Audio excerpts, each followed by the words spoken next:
A mass killer realizes he's been caught years later. This one's gonna be good.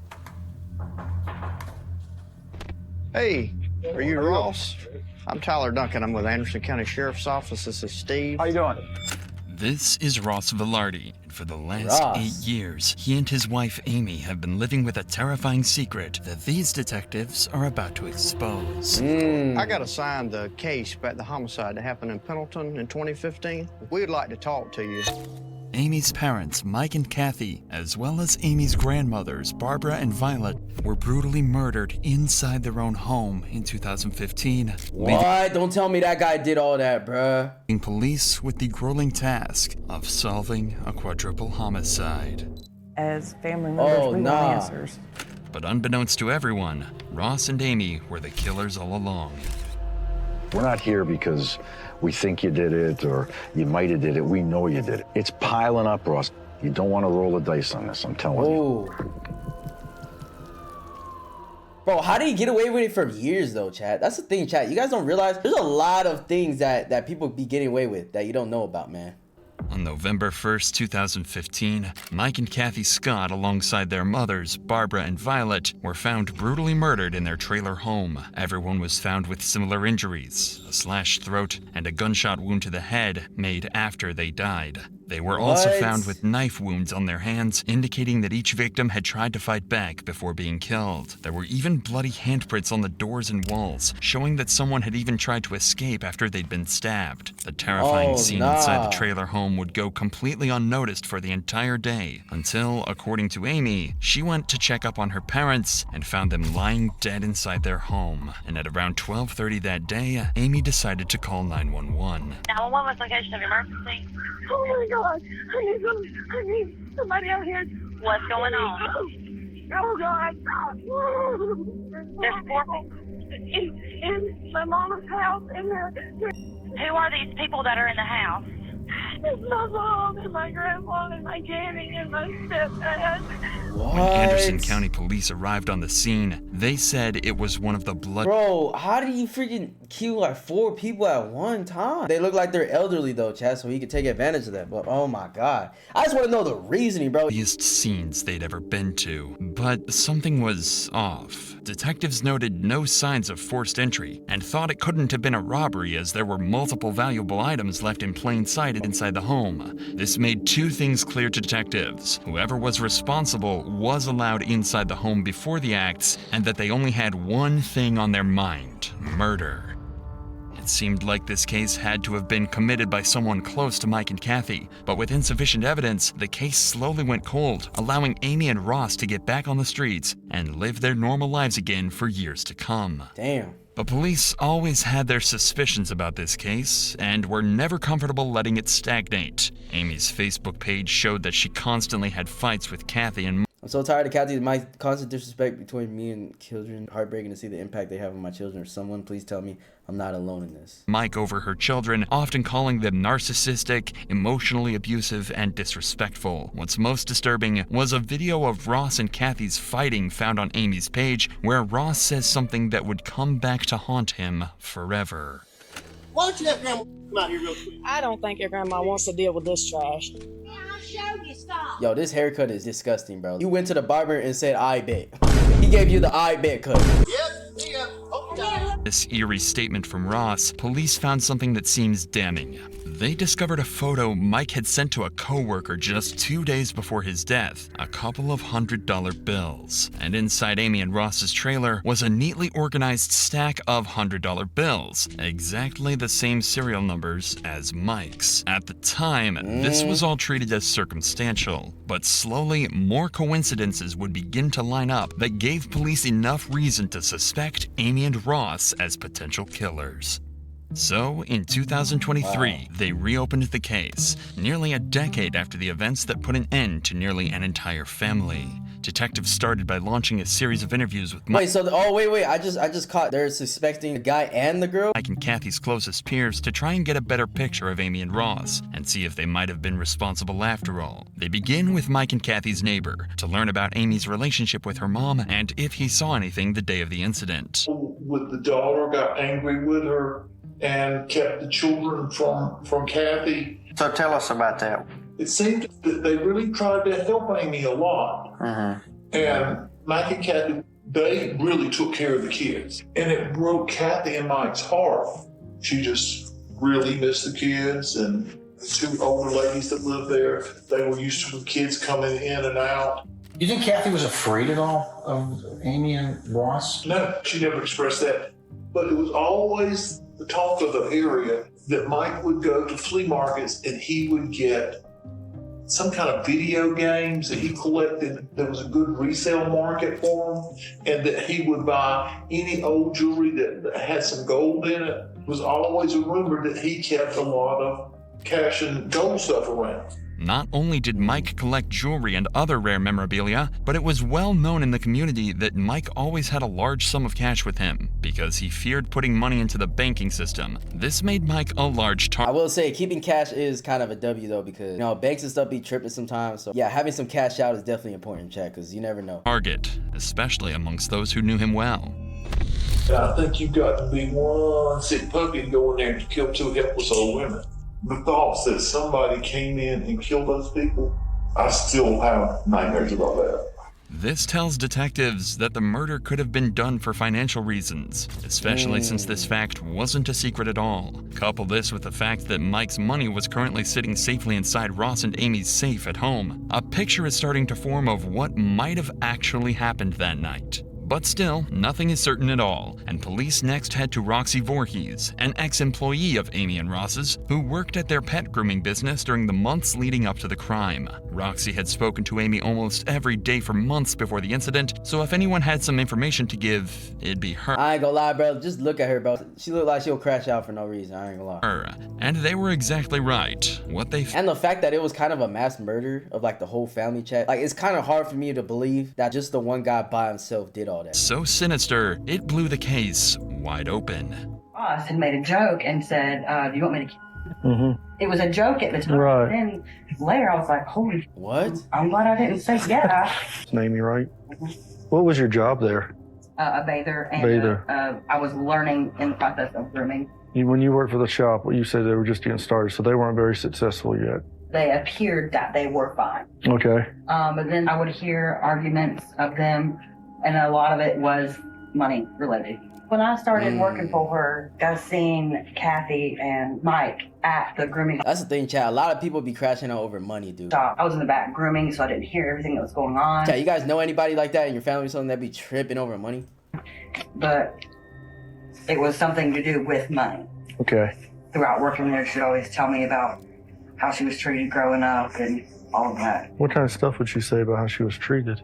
She told me that she was always a daddy's girl, and she said her dad he was working on a car and it crushed him, and he was placed in the hospital. And her mom decided to pull the plug. She always hated her mom for that.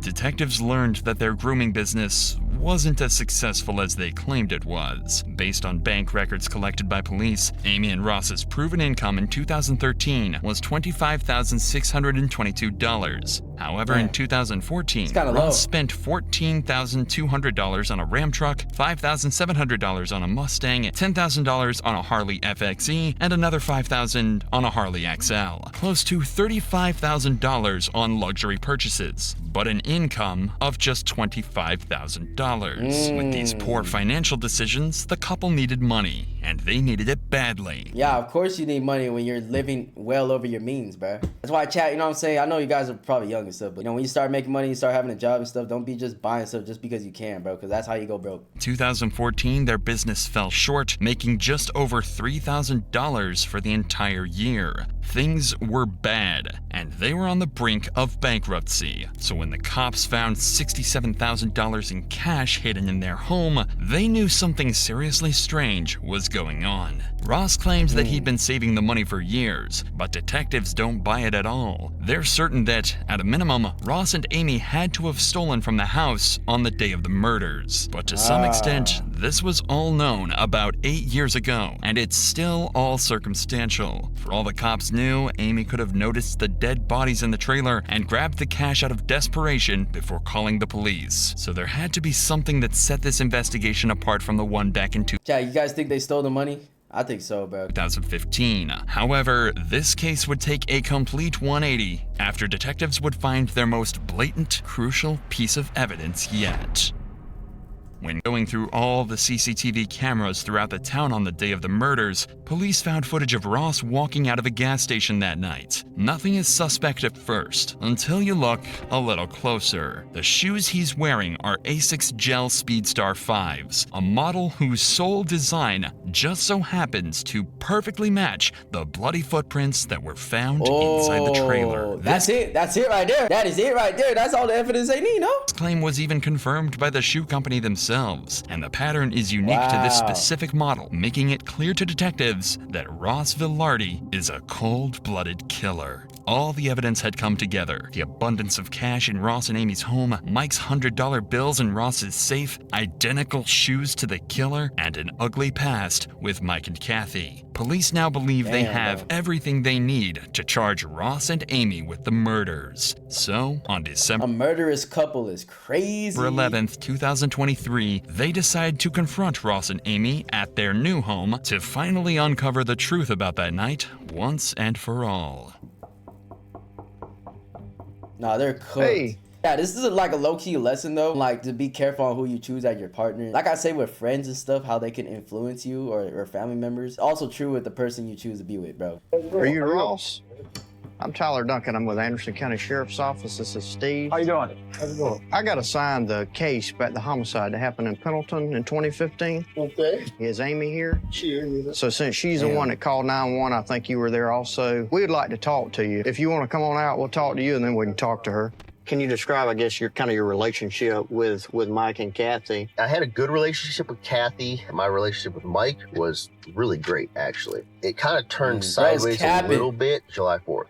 So I think y'all had got married that year, is that right? Correct. In 2015? Yes, October 24th. The 24th. That would have been, what, about a week or so before? Yep. Bro, getting married and then committing freaking homicides a week after or even any time close is crazy. Like, y'all had your whole life ahead of you. Why do this? Mike and Kathy was before Amy and I left to come down that Halloween. We had just gotten back from my mom and dad's. El honeymoon. He went to knock on the back door, but the back door kind of Your honeymoon's gonna be in jail now.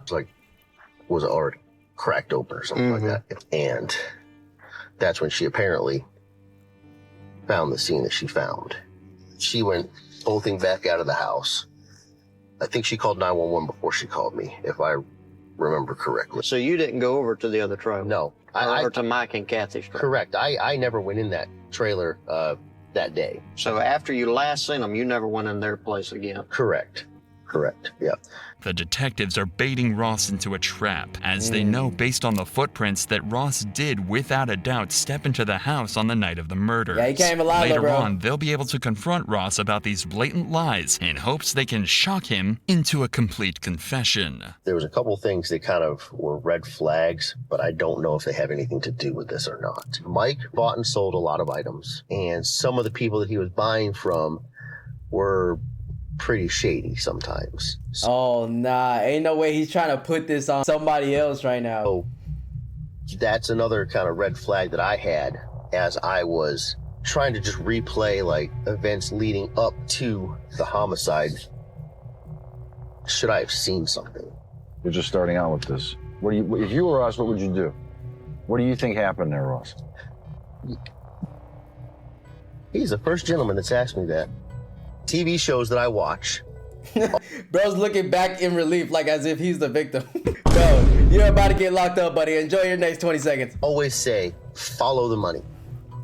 And you find out where the real motives are. Ross is unknowingly digging himself into an even deeper hole. Bro. When the money is traced, it leads right back to his and Amy's pockets. But there's only so much Ross can do. The police aren't telling him that he's their main suspect, so all he can do is keep on lying, devastatingly unaware that they've already unraveled his entire scheme. They destroyed our business. From January to when this happened, I made just shy of $100,000 with our mobile grooming business. As soon as this happened, with all the media coverage, all of that went away because of this. And you said you had a large amount of money in your single wide. Is that where the money came from? The money that was in our single wide in my safe about $80,000. That was literally the like savings between Amy and myself. The detectives know Ross is lying through his teeth, Bro. but for the sake of having a civil Straight conversation line. with Amy, they'll hold off on confronting and accusing Ross until after their talk with Amy. Just shovel the bullshit out of that front seat right now so Amy can get in. Mm-hmm. He's the victim, you know. Oh, I got that very quickly. But follow the money. Follow the money. You could tell that he's... Yeah, I saw him. And every time he's talking, he can't look at you in the face. I know. You got a tiger by the tail here, though, buddy. Don't think you don't. This is a career case, let me tell you. Your grandmother, and then obviously Mr. Scott and his mom. What do you remember? What can you help us with? Where should we look? Yeah, me and my therapist talk about that a lot. Damn, she got that smoker voice already, bro. You can hear that little rasp in their voice. You know what I'm saying? She gonna have that hole in her neck right there when she gets like 60. Obviously, you gotta know finding.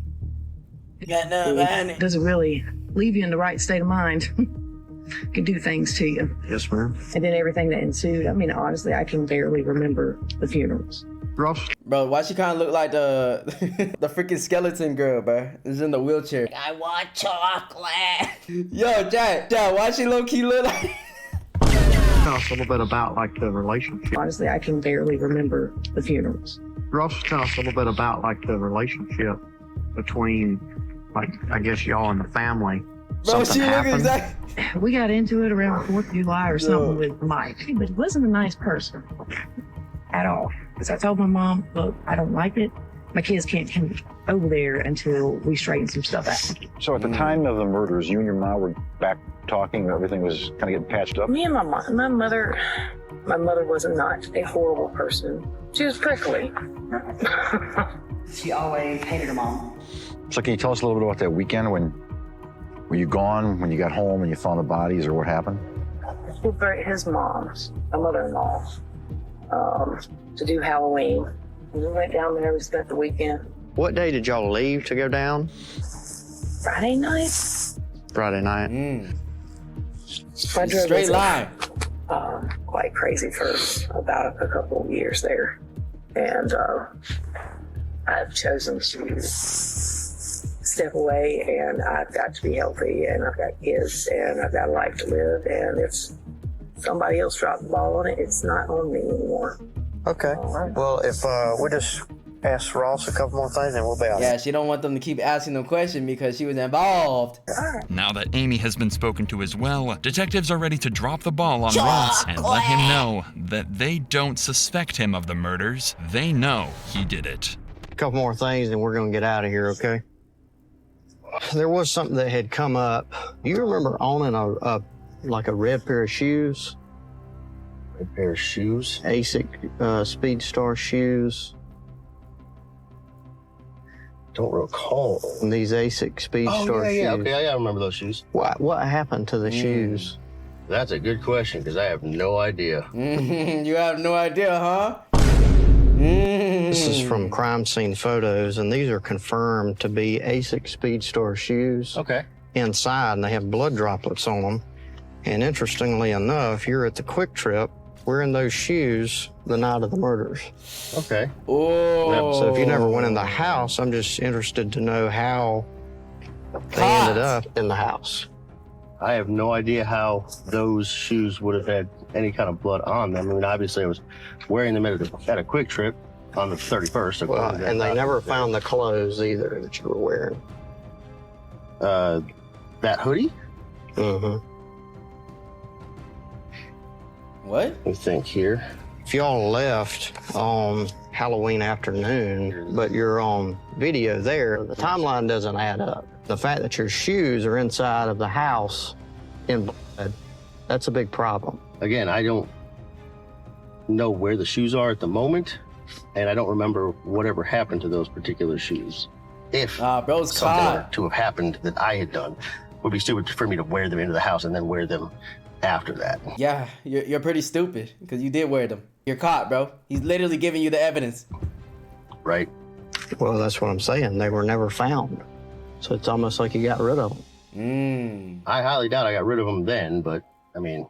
Here's the bottom line, okay? So we know what happened, and we're about to prove it. Okay. So the opportunity for you is now. If you want to look out for yourself, is to really just to tell us what happened. If this was something that Amy put you up to doing, because obviously you have the skill set to go in here and do this, and y'all did benefit from the murders, okay, because you got a lot of money. We've been through your financials, okay? We didn't get we did not get a lot of money from this. Y'all were struggling all up until the murders. The money found in your safe, there's money photos from Mike's computer that match the same serial numbers as the money that was found in the safe.